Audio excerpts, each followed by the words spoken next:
E aí pessoal do canal, tudo certo? Pessoal, hoje a gente vai gravar um vídeo aqui que a gente responde as perguntas que vocês mandaram pra gente lá no YouTube e no Insta, e sai todo sábado às 9 da manhã. Então se prepara aí, pega um cafezinho e bora pro nosso Café com Fertilidade.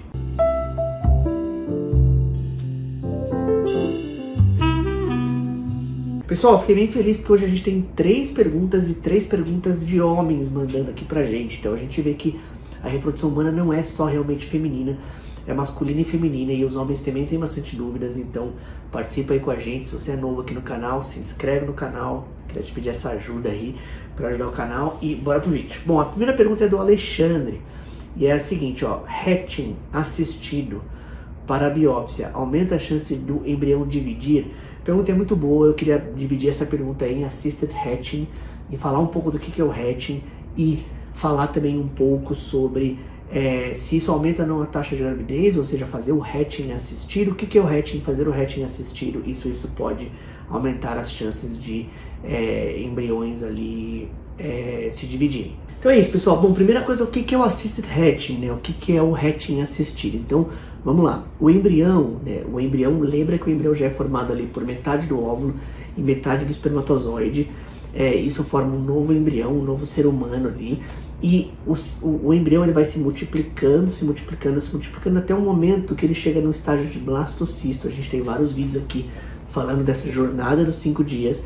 E quando o embrião vai sair dessa casca inicial, que tem uma parte externa chamada de zona pelúcida, ele sai para fazer uma coisa chamada de hatching. Então que ele sai dessa casquinha para poder invadir ali para a placenta e gerar uma nova gestação. Então esse ambiente entre a gestação, entre o embrião e o útero, a gente estuda muito, principalmente como ajudar o embrião a implantar. Então tem até alguns produtos do mercado, EmbryoGlue, por exemplo, que seria uma cola do embrião, vários outros produtos ali que ainda precisam de muitas confirmações científicas para ajudar basicamente esse embrião ali a implantar no útero. E que seria o hatching, então? Seria essa forma do embrião sair da casquinha ali e implantar no útero, tá bom? E o que seria o hatching assistido? Basicamente o embriologista pega este embrião, a gente pega este embriãozinho, faz um laser nessa zona pelúcida e deixa ela um pouquinho mais adelgaçada. Vou colocar uma foto aqui para vocês verem o que é o assisted hatching, mas basicamente a gente deixa essa casquinha mais fácil, mais frágil, o que facilitaria o embrião sair dessa casca e implantar ali dentro do útero, beleza? Bom, o primeiro ponto desse assisted hatching, os últimos guidelines, a gente até foi checar um guideline de 2022 aqui sobre assisted hatching e taxas de gravidez de nascidos vivos. Não existem evidências que o uso rotineiro de hatching possam aumentar as taxas de gravidez, tá bom?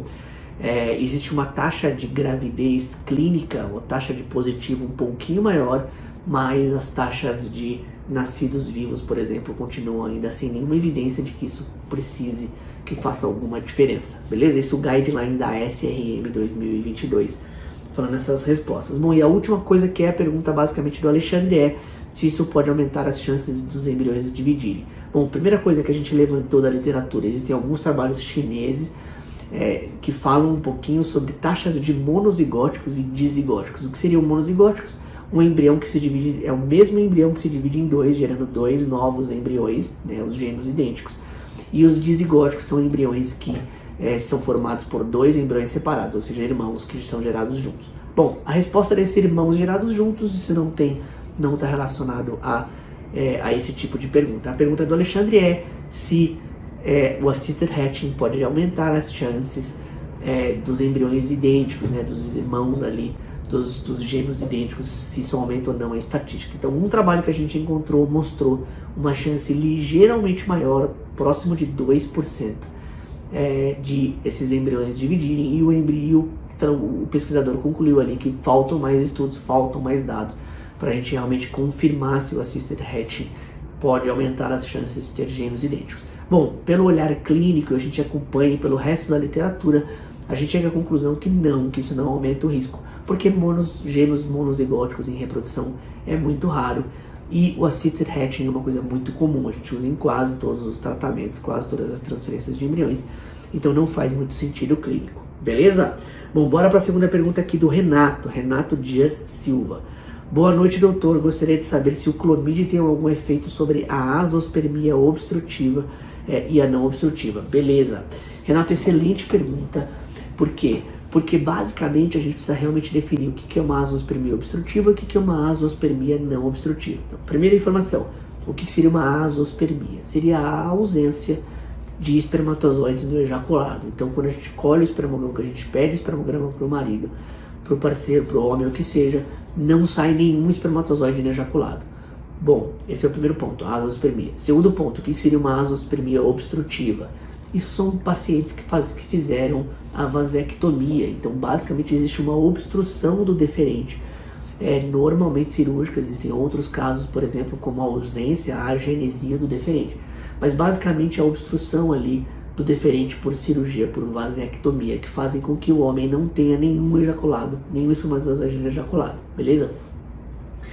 E o outro caso serão as azospermias obstrutivas. Bom, para responder sua pergunta, o Clomid, basicamente, para que serve o Clomid nos homens? Ele bloqueia os receptores de testosterona, né, dos estrógenos, estrógeno e testosterona, e aumentaria, né, o corpo aumenta o FSH, estimulando o testículo diretamente. Ele é indicado para os homens que têm hipogonadismo, que têm substratos normais, que você queria, por exemplo, estimular um pouco o testículo para aumentar a testosterona do homem e assim aumentar a espermatogênese. Bom, não existe relação entre os hipogonadismos e as azospermias não obstrutivas, na verdade as azospermias obstrutivas. Então fazer a vasectomia não está relacionado ao hipogonadismo, então você não precisaria usar o Clomid necessariamente porque você tem ali a azospermia obstrutiva, tá bom? Não tem uma relação com a outra. Então, respondendo a sua pergunta, você precisa fazer o diagnóstico da sua concentração de testosterona, porque se ela estiver normal, se o testículo estiver funcionando normal, você não precisa tomar Clomid, mesmo que você tenha que fazer um procedimento ali para reverter a vasectomia ou fazer um outro procedimento de punção testicular. Se a função testicular está normal, a testo está normal, todos os hormônios estão normais, você teoricamente não tem indicação de tomar o Clomid para aumentar isso e para tentar melhorar a qualidade seminal, beleza? Muito boa pergunta. Última pergunta do café de hoje, para a gente não se estender muito, é do Rafael Strapasson, acho que é isso, Strapasson. Sobre mioma, precisa fazer ressonância? Rafael, excelente pergunta, a resposta é não, obrigatoriamente não. Então, por que a gente fala isso? Pequenos miomas que são únicos no útero podem ser realizados, podem ser diagnosticados pela ultrassonografia. Existe o exame físico do médico, né, para palpar o útero ali, para fazer o exame de toque, mas o ultrassom na maioria das vezes consegue resolver ali a presença do mioma, o tamanho, a distância entre o mioma e a parte externa e interna do útero. A grande sacada é que existem muitos ultrassons que são de qualidade muito baixa, que podem confundir o cirurgião, e as ressonâncias, por exemplo, têm uma sensibilidade para múltiplos miomas, localizações exatas dos miomas. Então, quando você está falando de um caso um pouco mais complicado, com múltiplos miomas ou miomas muito grandes que o ultrassom não consegue acompanhar, a ressonância realmente tem um benefício muito grande para diagnóstico, principalmente de quantidade, tamanhos e localizações dos miomas, para as coisas entrarem de forma adequada. Para o cirurgião também saber exatamente o que está operando, o que é muito comum. Miomas muito pequenos que às vezes o ultrassom não vê. O cirurgião também não consegue abrir o útero todo ali para enxergar os miomas e acabam ficando os miomas ali depois da cirurgia, o que a gente deve mimetizar esse risco. Beleza? Bom, pessoal, 3 perguntas muito boas, uma sobre assisted hatching, a segunda sobre azospermia e Clomid, a terceira sobre ressonância. Queria agradecer demais a participação de todo mundo, se inscreve no canal, ativa as notificações aí para fazer parte, a comunidade está crescendo, a gente vai chegar em 100 mil inscritos no dia e vejo vocês aí nos próximos cafés. Bom final de semana com a família!